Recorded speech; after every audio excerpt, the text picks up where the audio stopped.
வணக்கம். நம்ம எல்லாருமே சந்தோஷத்தை தேடியே ஓடிட்டு இருக்கோம். ஆனா, அந்த சந்தோஷம்னா உண்மையிலே என்ன? அது ஒரு சூப்பரான அனுபவமா? இல்ல நம்ம தப்பா புரிஞ்சுக்கிட்ட ஏதோ ஒரு விஷயமா?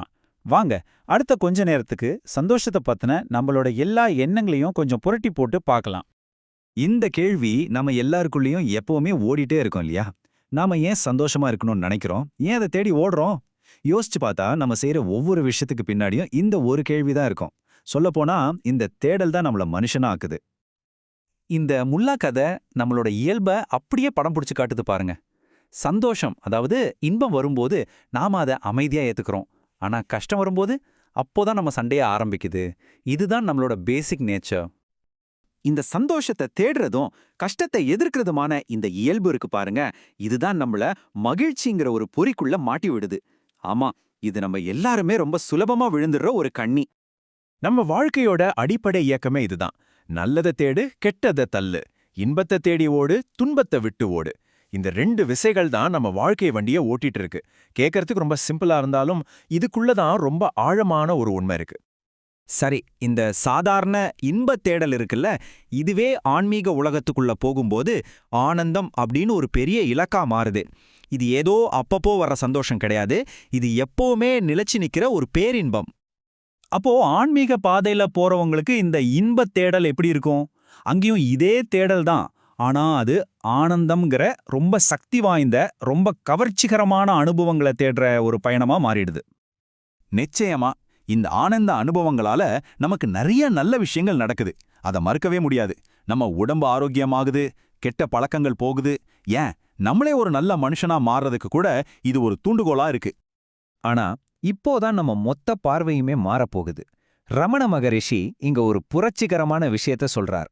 என்னன்னா, அந்த உச்சக்கட்ட ஆனந்த அனுபவம் கிடைச்சா கூட அதுல நின்னுடக்கூடாதாம்.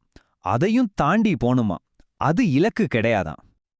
ரமணரோட இந்த வார்த்தைகள் நம்மள ஒரு முக்கியமான கேள்விக்கு கூட்டிட்டு போகுது. அதாவது, அனுபவம் அப்படிங்கிற வார்த்தைக்குள்ளேயே ஒரு பெரிய முரண்பாடு ஒளிஞ்சிட்டு இருக்கு. என்னது, ஆனந்தத்தையும் தாண்டி போகணுமா? அதுக்காக தானே இவ்ளோ கஷ்டப்படுறோம். அதையும் ஏன் விடணும்? இது உங்களுக்குள்ளே எழுற கேள்விதானே. வாங்க, இதுக்கான பதில தான் இப்போ தேடப் போறோம். இங்க ரொம்ப முக்கியமான ஒரு பாயிண்ட் இருக்கு. எந்த ஒரு அனுபவமா இருந்தாலும் சரி, அது சந்தோஷமா இருக்கலாம், இல்ல துக்கமா இருக்கலாம், எதுவா இருந்தாலும் அது தற்காலிகமானது தான். அது வரும், கொஞ்ச நேரம் இருக்கும், அப்புறம் போயிடும். இதுதான் அனுபவத்தோட விதி. பாருங்க, ஒவ்வொரு அனுபவமும் நம்மள ரெண்டா பிரிக்குது. அனுபவிக்கிற நான் ஒரு பக்கம், அனுபவிக்கப்படுற அந்த விஷயம் இன்னொரு பக்கம். அதாவது, ஆனந்தத்தை அனுபவிக்கிற நான் ஆனந்தம், வலியை அனுபவிக்கிற நான் வலி. இந்த நான் அதுங்கிற பிரிவு தான் நம்மளோட எல்லா போராட்டத்துக்கும் கஷ்டத்துக்கும் ஆணிவிடர். இந்த உவமை எவ்வளவு அழகா விளக்குது பாருங்க. அனுபவங்கிற பிரச்சனைய இன்னொரு அனுபவத்தால சரி பண்ண நினைக்கிறது ஒரு மணல் மேட்ட புதைக்க பக்கத்திலே இன்னொரு குழி தோன்ற மாதிரி தான். கடைசியில என்ன ஆகும்? இன்னொரு மணல் மேடு தான் உருவாகும். நம்ம கஷ்டங்கிற அனுபவத்தை சந்தோஷங்கிற அனுபவத்தால மூட பாக்குறோம். ஆனா ரெண்டுமே தற்காலிகமானது தான். சரி, இப்போ நம்ம பார்வைய மொத்தமா மாத்தி வேற ஒரு கோணத்துல பார்க்க போறோம். அனுபவமே இல்லாத ஒரு நிலைய பத்தி யோசிக்க போறோம். இந்த ஆரோக்கியமான உடம்புங்கிற உதாரணம் உண்மையான அமைதிக்கு ஒரு பவர்ஃபுல்லான எடுத்துக்காட்டு. எந்த பிரச்சனையும் இல்லாம ரொம்ப இயல்பா ஒரு நிலை இருக்கும்போது அது இருக்கிறதே நமக்கு தெரியாது, இல்லையா? இந்த ஆழமான நிலையத்தான் சகஜ சமாதின்னு சொல்றாங்க. அதாவது இயற்கையான நிலை. இது ஏதோ நம்ம கஷ்டப்பட்டு அடைய வேண்டிய ஒரு மாயாஜால நிலை இல்ல. இது எந்த போராட்டமும் இல்லாம ரொம்ப இயல்பா அமைதியா இருக்கிற நம்மளோட சொந்த நிலை. அது ஏற்கனவே நம்ம கிட்ட தான் இருக்கு. சரி, அடுத்ததா நம்ம பார்க்க போறது ஆன்மீகத்துல ரொம்பவே தப்பா புரிஞ்சுக்கிட்ட ஒரு விஷயத்த அதை ரொம்ப சிம்பிளா நடைமுறைக்கு ஏத்த மாதிரி புரிஞ்சுக்க போறோம். நம்ம நிறைய கேள்விப்பட்டிருப்போம், எல்லாம் ஒண்ணுதான், எல்லாம் பிரம்மம் தான் அப்படின்னு.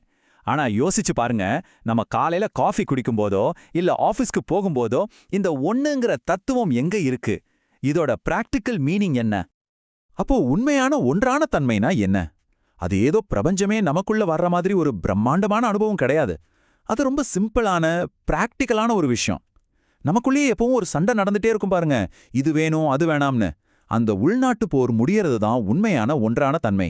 அது ஒரு ஃபீலிங் இல்ல, அது நமக்குள்ளே எந்த சண்டையும் இல்லாத ஒரு நிலை. இப்போ நம்ம கடைசி கட்டத்துக்கு வந்துட்டோம். இதுவரைக்கும் பேசின எல்லா விஷயங்களையும் ஒரு சக்தி வாய்ந்த உருவகத்தோட இணைச்சு பார்க்க போறோம். இந்த ஆன்மீக தேடல ஒரு பெரிய வேர்ல்டு டூர் மாதிரி நினைச்சுக்கோங்க. நாம ஒரு சூப்பரான அனுபவத்துக்காக ஒரு இடத்துக்கு போறோம், அப்புறம் அதை விட நல்ல அனுபவத்துக்காக இன்னொரு இடத்துக்கு ஓடுறோம், இப்படியே ஓடிக்கிட்டே இருக்கோம். ஆனா இங்க தான் ஒரு முக்கியமான விஷயம் இருக்கு. உண்மையான அமைதிங்கிறது நாம தேடி போற இன்னொரு டூரிஸ்ட் ஸ்பாட் கிடையாது. அது இந்த எல்லா பயணத்தையும் முடிச்சிட்டு நாம திரும்பி வர நம்ம சொந்த வீடு, நம்மளோட உண்மையான இயல்பான நிலை. அப்போ இந்த ஒரு கேள்வியோட நான் இதை முடிக்கிறேன்.